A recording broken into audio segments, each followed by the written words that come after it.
Pinagpalang araw po sa ating pong lahat. So, dako po tayo sa ating pong mensahe sa oras nga pong ito.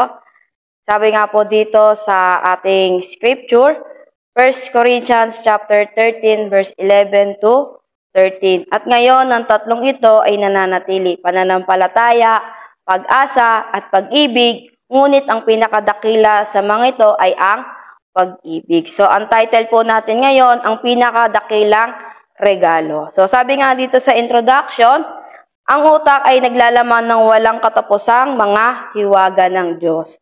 Ang kaluluwa sa loob mo ay dapat matamo ang kapangyarihan ng salita at buhay dahil ang kapangyarihang ito ay walang hanggan. So, bilang isang mananampalataya, kailangan ng laman lagi ng ating mga isip ay walang iba kundi yung mga hiwaga ng Diyos. Kung ano yung pinararating sa atin ng Diyos at sa pamamagitan nun, di ba? Mararanasan natin yung kapangyarihan ng Diyos. Ano yung kapangyarihan ng Diyos sa buhay natin? Yun po yung walang hanggang buhay. So, sabi nga din dito, yung sinasabi na triune God. So, ibig sabihin po ng triune God, ito po yung lumalaman ng paglikha, kaligtasan, at ang kapangyarihan. So, pag naranasan natin to sa buhay natin, yung paglikha, kaligtasan, at ang kapangyarihan, sa pamamagitan nito, 'di ba, mararanasan natin yung kapangyarihan ng trono. So, sabi nga sa una, 'di ba, ano yung paglikha? Nilikha tayo ng Diyos ayon sa ating larawan. At sa pamamagitan nun, niligtas tayo niya sa pamamagitan ng pagkamatay niya sa krus. Muli siyang nabuhay upang bigyan tayo ng buhay na walang hanggan. At sa pamamagitan po nun, nagkaroon tayo sumaatin yung kapangyarihan ng Diyos. At sa pamamagitan pong iyon, maililigtas natin ang ating nakaraan, kasalukuyan at ating pong hinaharap. Kaya mga kapatid, sa oras nga pong ito, kailangan natin matuklasan ang katapusan o yung kapangyarihan ng Diyos o yung sagot. Sabi nga po sa atin dito, bakit daw ito ay mahalaga? Kailangan natin sa buhay natin bilang isang mananampalataya, iligtas natin ang mga tao mula sa kadiliman. Sabi nga po dito, iniligtas tayo ng Diyos mula sa kasalanan at kamatayan at sa kapangyarihan ni Satanas na sumpa sa kasalanan at sakuna. Bukod dito, ganap ng pinalaya ng Diyos mula sa kapangyarihan ni Satanas at binigyan ka ng otoridad. So mula po dito, bilang isang anak ng Diyos, pinalaya na tayo ni Satanas mula sa kasalanan at sa kamatayan at sa mga sakuna o problema na nararanasan natin.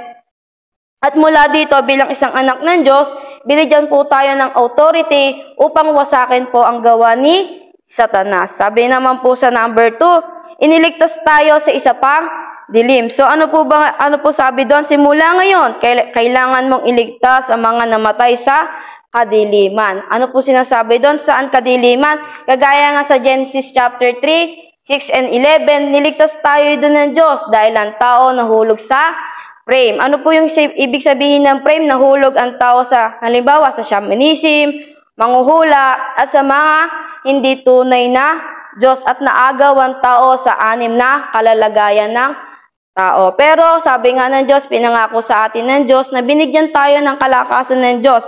Ano yung kalakasan na binigay sa atin ng Diyos?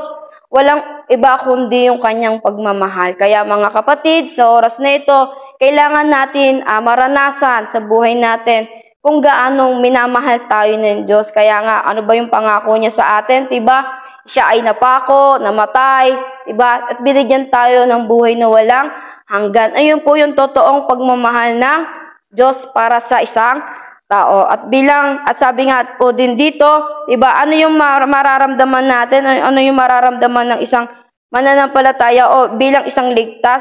Yung pinakadakilang pagpapala, which is yung 7 blessing. So, pag once na tinanggap natin si Jesus Christ sa buhay natin, matatanggap natin yung 7 pagpapala ng Diyos.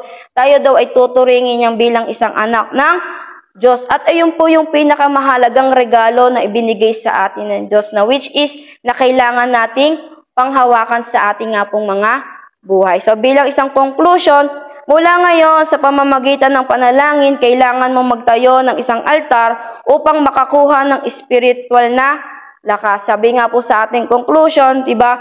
Pag tayo ay nanalangin sa Diyos, ano po ibibigay sa atin ng Diyos? walang iba kundi ang kalakasan na nagmumula sa Kanya. Mula sa kalakasan na iyon, matatalo natin o magigiba natin ang gawa ni Satanas. Kaya sa buhay natin, mga kapatid, matuto tayong manalangin, panghawakan natin ang salita ng Diyos, at sa pamamagitan ng panalangin, doon natin mararanasan ang kaharian ng Diyos at makakalaya tayo sa anim na kalalagayan ni Satanas. Sige po, tayo po ay manalangin.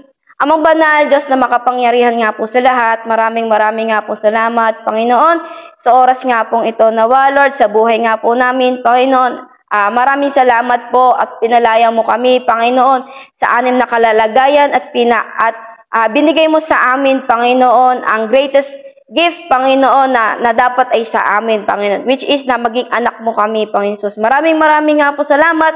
Wasakan nyo nga din po, Lord, ang gawa ni Satanas sa aming nga pong buhay, at kayo patuloy ang maghari, Panginoon Jesus. Maraming nga po salamat. Ito po, Lord, ang aming samot dalangin sa tanging pangalan ni Kristo. Amen.